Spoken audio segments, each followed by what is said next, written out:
Macau. We've really rolled the dice on this one. Now you might be wondering why our Koenigsegg Jesko, all the way from London, is in the halls of the Wynn Palace Hotel, all the way in Macau.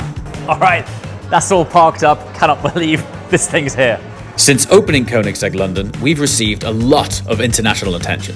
You have to choose, and it's a difficult choice. Are you going to go attack, which is slightly more track focused, or are you going to go absolute?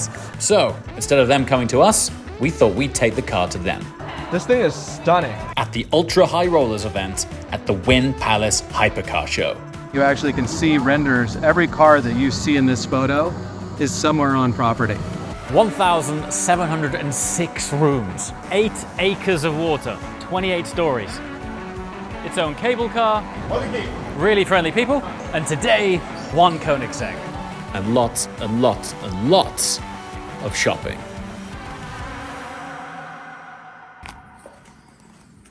This place is wild. Open. So out there, this is Macau, just off of Hong Kong. And in here, well, this is the Wynn Palace, and you have got to check out this hotel room. So I'm out here for a relatively new event. It's called the Wynn Hypercar Exhibit. More on that soon, but it's ultimately seen as fly the Koenigsegg Jesko all the way from London on a 13-hour flight all the way over here to Macau, Asia. And we're staying at the Wynn Palace Hotel because that's where the exhibit is taking place. But the room, it is massive. So let's just start as if we're coming through the main door. So this is the door.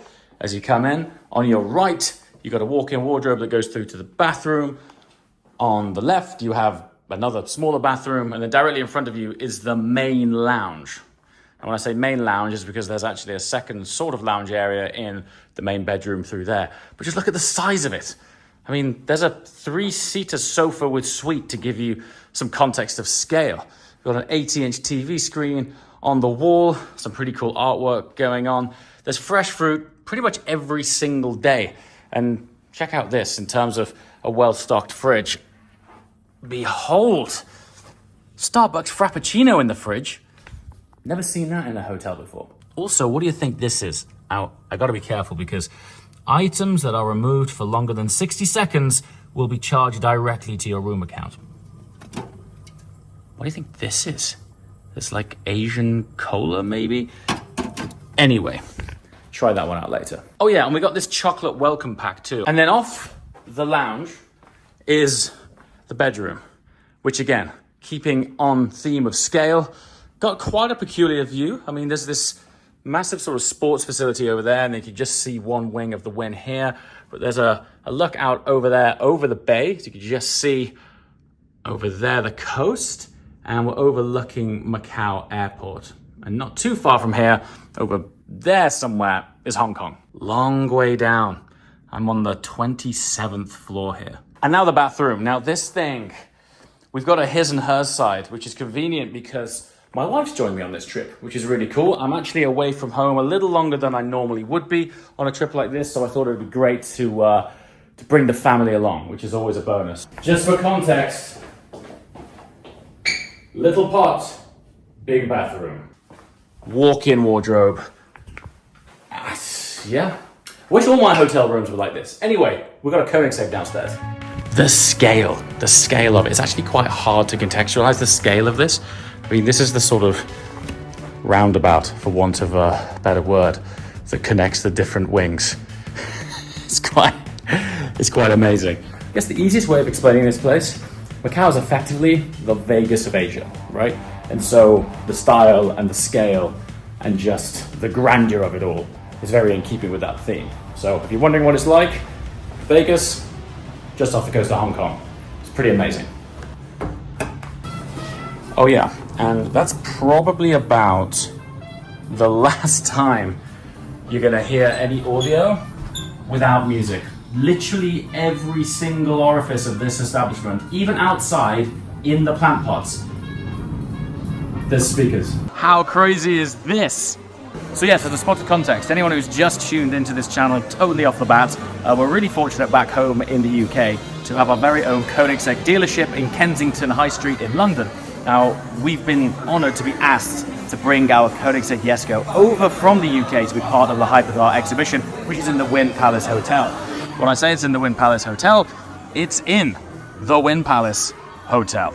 Koenigsegg named this red paint as chili red, but these gold accents, this gold striping, was applied as part of the theme to bring the car out here. But my favorite detail has got to be the golden dragon, which sits on the side of each door. We've got the Koenigsegg Jesko crest at the bottom there, and we've got Koenigsegg London stickers over the arches. And honestly, just to have this thing out here at the Wynn in Macau, putting it on display, something so familiar, so far from home, is just the most abstract experience I could ever think of. And as I mentioned earlier, I basically have Frank Sinatra escorting me everywhere I go around this hotel. It's really hard to film, and if I stop talking during this take, the chances are this video is going to get blocked by YouTube for using copyrighted music.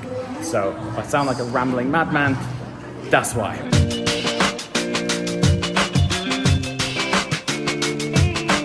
So they've got the old cars tucked away all over this hotel. We've just discovered a 1 of 29 Ferrari FXX. This is kind of like a race car program based on the Enzo, which they conveniently have placed right here, only it wasn't actually a race car. It was a track-only car that developed future fast Ferrari programs that only VIP Ferrari clients were invited to, built on the Enzo, naturally aspirated V12, hell of a piece of kit.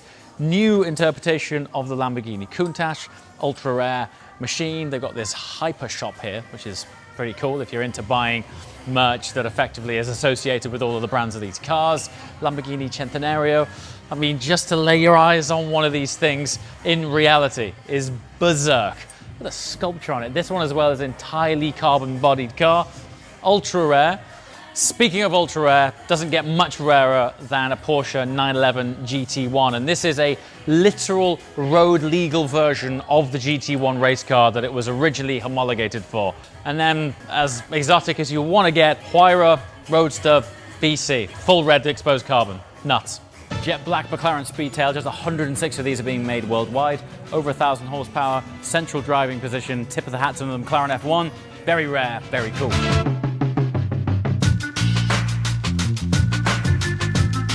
Lamborghini Veneno Roadster, just 9 ever made. Naturally aspirated V12, 6.5 litre, sounds incredible. Just honoured to even have your eyeballs land on one of these in reality. 9 ever made.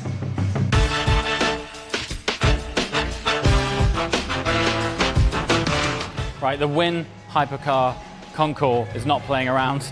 We've got a Pagani Huayra Roadster. I believe this is a Tempesta pack. It's got the sort of Cinque-inspired livery and roof scoop there. However, that sort of central aero stroke is very slightly different than other Tempestas I've seen. Maybe that's a custom aero sculpture, but incredibly awesome, incredibly rare. That's just joined us on a plane all the way from the USA.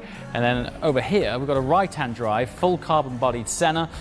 We're getting very early access to these. As I'm sure you've noticed, most of them, their nose lifts are up, so they all look like they're sort of off-roading, but they've all just come straight off a plane and directly here, so they're all just still getting prepped. But we're trying to find this while it's a little bit quiet because the Wynn's normally packed. All right, sticking with the ultra rare theme, only 19 Sian Roadsters were made worldwide. What's really interesting about the Sian as a platform, out with the Roadster, is that it was Lamborghini's first foray into hybrid drivetrains. So this has got a 48-volt architecture in there, and this is ultimately a test bed, which was an early tip of the hat to what the Revuelto ended up becoming. This has got a really crazy faded paint job. As I mentioned, 19 ultra rare, 6.5 litre naturally aspirated V12 with that hybrid power, over 800 horsepower. I think it's 819 horsepower.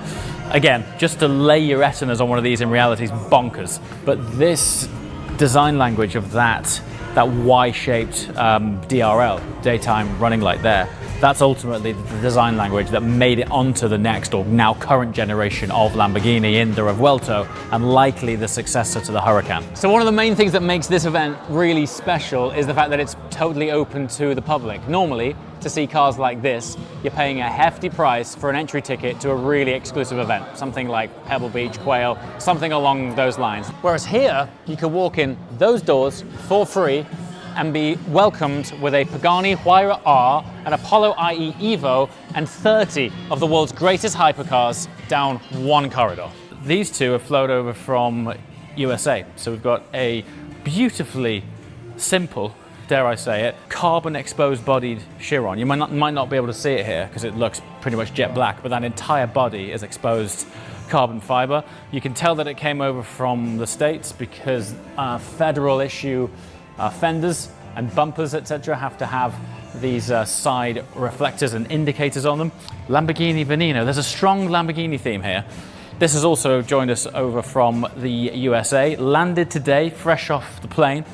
Sculpture of it's insane, isn't it? What I like about these sort of end of run final edition Lamborghinis is there's often a lot of design cues which are tip of the hat to what's going to come next, and ultimately a lot of the design language from that, if you look at the back of that, it's not dissimilar to ultimately what the Aventador ended up being. So that's why the likes of the Sian, Reventon, etc. are important when it comes to design and history of Lamborghini, is because they ultimately were part of a design study and feasibility study that ended up becoming attributes of the actual next generation production cars. Now, I know I've said this already as part of this video, but I'm still kind of pinching myself that this car's here. It's really abstract to see this thing like on a 13-hour flight from where it started from. Who knows where it'll go afterwards? We're kind of getting the bug for this international tour thing. So if you'd like the Jesko to go somewhere else, let us know in the comments below, because we're open to it.